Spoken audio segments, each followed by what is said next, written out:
But there's something else we could mention at this point, which is the so-called transparency of experience. Do you want to talk about that, or do you think we've had enough on strong representationalism?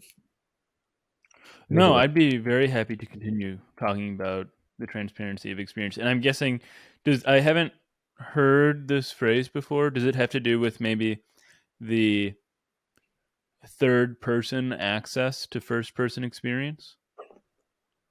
No, it's not. It's not that. It's to do Okay. with. It's to do with the apparent introspectable nature of experience. It's all first personal stuff. Okay. So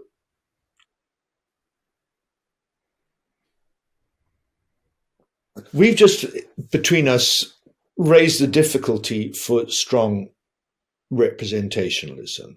If representation, as Kripke and the biologist suggests, is some kind of, depends on a relationship between an internal mental state and features of the environment that it's related to. If that's what representation is, then it's not so obvious how representational content can be essentially tied to the conscious features of experience. We'd be inclined to think the conscious feature experience are all inside your head, and that doesn't yet involve any relation to the environment. So looks like strong representationalism is not a very plausible view in the first place, at least if you're thinking of representational in kind of environment relational terms. But despite that, there's a kind of line of thought that persuaded a lot of people over the past 40 years that representationalism must be right. And it's this line of thought. Starts with Gilbert Harman, but there's predecessors, G. Moore. It says, suppose you're looking, I don't know what you're looking at the moment. You're looking at a microphone. I mean, I'm looking at your image on the screen.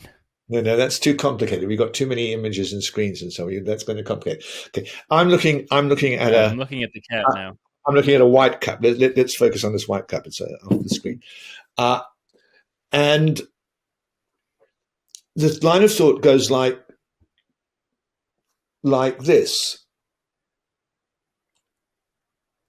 Look, you, Papineau, you're thinking of experiences as kind of internal things with a certain conscious feeling. I mean, let's call those qualia. It's got qualitative properties, internal. I mean, qualia can mean all kinds of things, different contexts. I mean, don't anybody get this? Is just a term I've just defined for the moment. The way the experience feels, right? And so there's kind of features of the experience that are to do with how it feels for me internally. Okay, now Harman says, okay, that's what's there. Why don't you turn your introspective mind to those features of experience? Here you are looking at the cup, right? And you kind of got your mind focused on the cup. But now forget about the cup.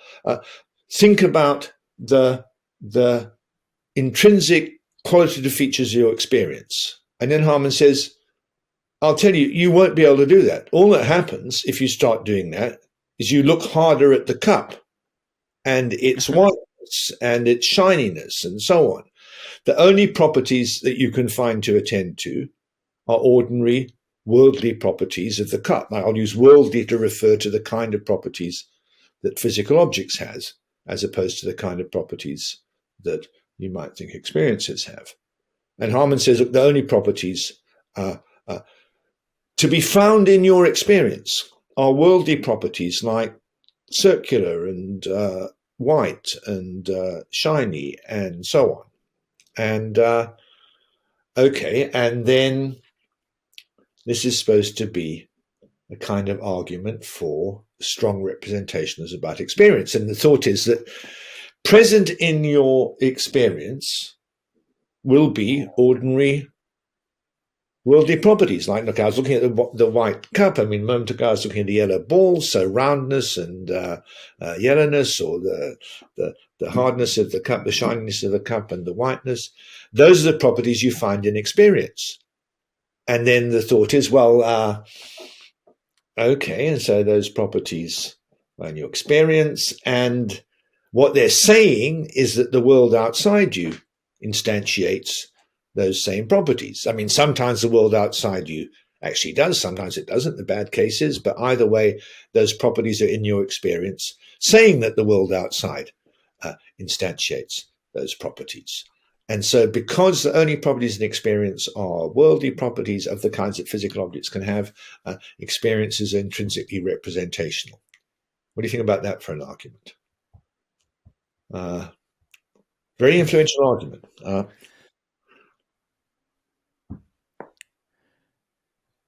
Yeah, I don't really know what to say. I do find it somewhat, I mean,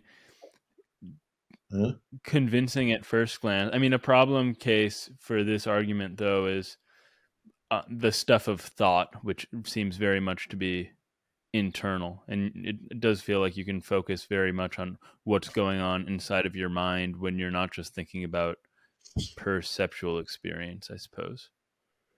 Uh,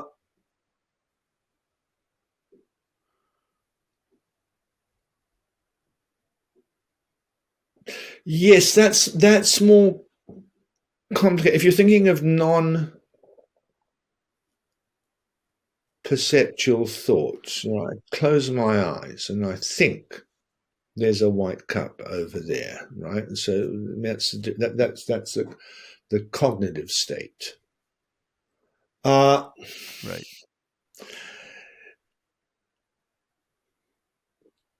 It's not clear that the cognitive state has any conscious feelings associated with it. I mean, this is an issue about is there a phenomenology to cognition? And some people there is, and some people think there isn't. And look, okay, where we're going here is these people are giving a certain story about the transparency of experience. It's supposed to be an account or suggestion as to how experiences get to be intrinsically representational. And I guess your thought was, okay, I can see that kind of half works, but what about thoughts? They're representational too. Presumably you want them to be intrinsically representational if you're in this line of business, but how's the story going to work for them? And some people say, look, no, so experience, I mean, so thoughts also have a phenomenology, and maybe some of them will say that the phenomenology of thoughts involves the properties that are represented being present in the thoughts, and that's how the thoughts get to represent what they represent. I don't know. David Pitt is just finishing a book on cognitive phenomenology, so we'll find out from him when it comes out how that's going to work. But, yeah, I mean, I'm just thinking about when I maybe close my eyes, or I don't even have to close my eyes, but if I imagine something white, and I can really focus on this whiteness, and it is the subject or the object of my experience, but it's not located. Well, I mean, as physicalists, you and I are going to say that, yeah, it is located somewhere in the external world. That part of the external world just happens to be somewhere in my brain, but there is no whiteness to be found in my brain. Good. That I'm zooming in on. So,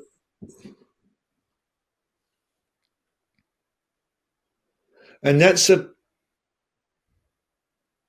problem for the strong representations who appeal to the transparency of experience. And it's most obvious in the case where you're hallucinating or having an illusion, right? So here we are. Yeah. and I'm looking at something and I have an experience as of a yellow ball, but let's suppose that there's nothing yellow there, and it's not quite clear how this property of yellowness is getting to be present in my experience. I mean, at least in the good case, the yellowness is nearby. You might have a problem about how something 2 feet away can be part of your consciousness, but I mean, that's not realists say. But it's even harder to see how the property of yellowness can be part of your consciousness when there isn't any yellowness nearby at all, and your brain's not yellow, as you just said, and I'm not yellow. Nothing's yellow. Nothing's yellow in the facility, yet yellowness is somehow present in my consciousness. And the people who appeal to transparency will say, it's there. It's there as an uninstantiated property. Somehow I'm aware of an uninstantiated property. And that's what actually got me writing this book. I can remember about 10 years ago or more, I can't remember why, but I thought, I'd never worked on the philosophy of perception before. I'd always kind of put it to one side. I mean, it's always had a lot of strange connections in the philosophy of perception to epistemology and contact with the world, which I didn't have much sympathy with. I never took much interest, but I thought there might have been some reason. I gave a 4-week seminar on perception, and I thought I better look at these people, and I got to Tai and Dretske, and I read this, and we had, this is a reading for this week, and I said to the students, look, I can't make much sense of this. What are they really saying that in the case where I'm hallucinating a pink rabbit, the pinkness and the rabbit shapedness are part of my conscious experience? That makes absolutely no sense to me. It offended my naturalist scruples. And the student said, yeah, no, that's exactly what they said. I said, you mean Michael Tai and Fred Dretske think that? And they said, yeah, that's exactly what they think. And I thought, that's crazy. That's completely crazy. That can't be right. And so then I spent the next 8 years finding out about the philosophy of perception so I could write a book pointing out how crazy they were. Yeah, that's how it goes in philosophy. But yeah, well, this I think issue, that's a strong case that it's crazy. I mean, in fact, I have an argument in there, not just. I mean, I start off by saying that's crazy. You can't really believe that, but I do turn it into an argument.